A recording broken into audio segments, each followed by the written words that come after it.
it feels like there were loads of Cromwells, but there were two significant ones. They were a century apart, but they were related. We're going to have a look at how.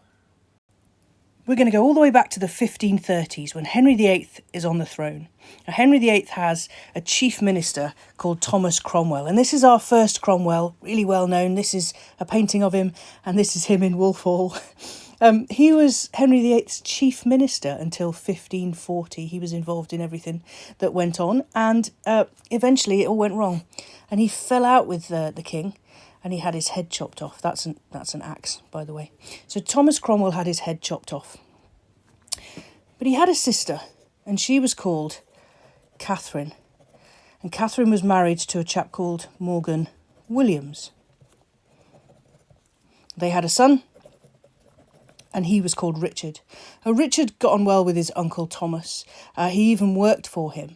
And when Cromwell was executed, Richard took on his name. There was a lot of wealth here as well to go after, because he was involved in the dissolution of the monasteries, and a lot of wealth came his way because of that.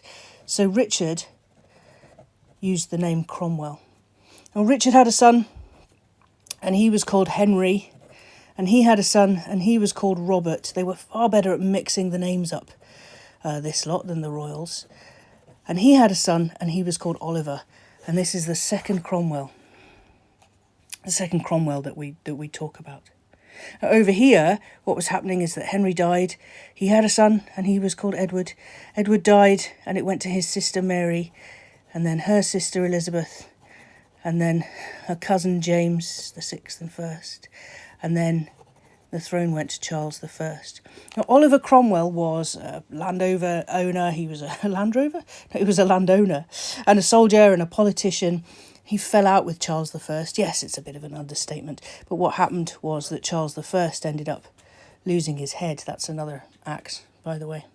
Now, Oliver Cromwell served as Lord Protector for a decade.